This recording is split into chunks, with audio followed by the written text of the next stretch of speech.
Hey folks, Kevin here. Well, it's March 3rd, 2020, and today I want to talk to you about seed testing. What's the germination success? How long it takes to get your seeds to germinate under ideal circumstances.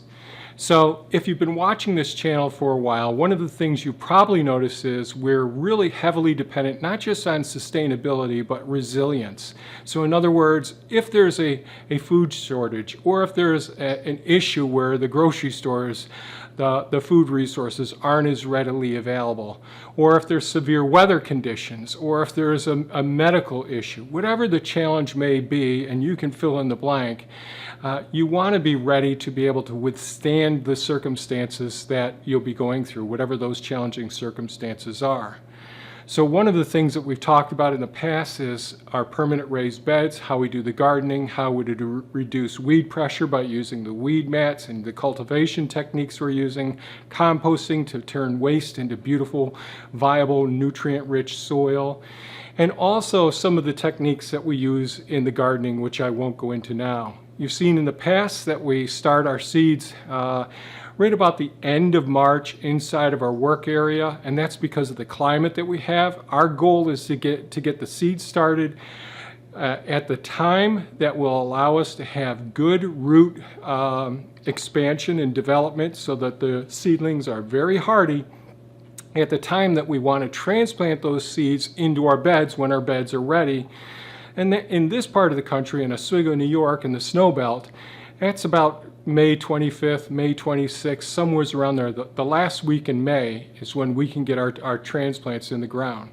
So we want those seedlings to be optimal size, shape, and vigor for when we do the transplants, which means that we got to backtrack when we actually start the seeds inside of our work area. And even before that, we want to test to see how well our seeds have held up throughout our storage system. And if you've followed our YouTube channel, one of the things we do is we save seeds that we find to be the very best seeds, the heirloom seeds. We do save some F1 hybrids as well, but for the most part, heirloom seeds, we save lots of those. So learning good seed saving techniques is really important, and learning how to store them as well.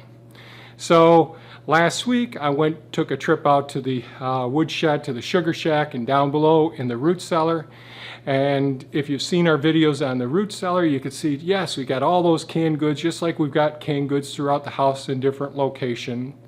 We also have our seed storage down there in the root cellar, our bulk of our seed storage, not all of it's there. And those are for our vegetable crops. So some of those seeds have been harvested close to 10 years ago now. So we want to test their viability, how well they've held up through the various storage systems that we've had them in. Now again, they're kept in a cool, dark, and dry place, and the containers are vacuum sealed with desiccants as well. So that really helps to prolong their viability. The seeds are actually still alive. So the other day when I went out and got some of the seeds from there, I brought them over to the work area, filled up one of our 72 cell trays, and here we are with some of our seedlings. And it looks like we're going to have close to 100% germination in these. I've got one cell of one of the squashes that wasn't viable. The other two squashes look like they're completely viable, the watermelons, and some of the peppers are just starting to germinate as well. So certainly having a table that you can refer to for the time that it takes for a seed to germinate, and each different type of plant, whether it's a pepper plant, takes longer to germinate, and then knowing how long they have to be in the ground before they get maximum fruit production as well. All of these things should be records that each of us try to keep for ourselves. And it's different in different locations, because if you're in a colder climate, well, that's going to slow things down a bit as far as some of the more heat-loving plants like the tomatoes and pepper plants as well. Okay, here's the process that I go through. So again, the seeds have been stored out in the root cellar or in a refrigerator in a glass container. Can be an old peanut butter jar, can be any old container that you want. You want to make sure that the seeds are are dried to the point that's optimal for the seed variety. And you want to make sure that you're selecting seeds that come from a plant that are at the appropriate level of maturity, so the seeds have completely developed appropriately. And I've gone over that in other videos. But once those seeds have been dried out, put into a glass container, and stored in a cool, dark, dry location, we can keep them there for long periods of time. And as I mentioned, some of these seeds have been there 10 years.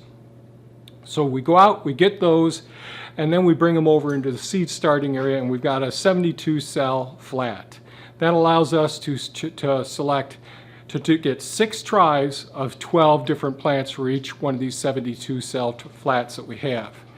And you can use any system you want. You can just do it in a single flat, as long as you can draw lines and keep track of everything. I like putting them right in the cell flats that I normally would be starting the seeds in.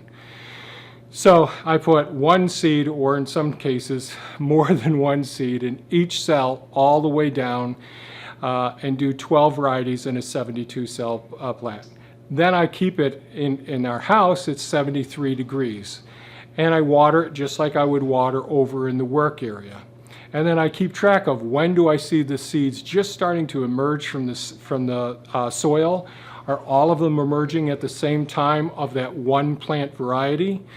And then record that date and each one that's there. I try to plant the whole seed flat on one day, so like on February 24th, they all went into one tray. Another day, a whole bunch went into another tray. And that way I can keep track of how many days to germination and what their success are for each one of those seedlings, or each one of the seed varieties that I'm trying. If there's a problem, I know I've got to go try another one. I try to start this at least 3 weeks before I'm actually going to try and start seeds over in the work area, so I can see if I identify a bad batch of seeds, I can discard those seeds and I can grab another batch from a more recent year as well. So I hope that all makes sense.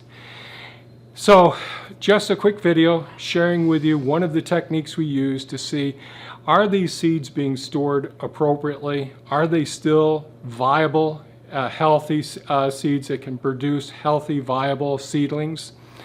And that way we can ensure we'll have a good crop this coming year.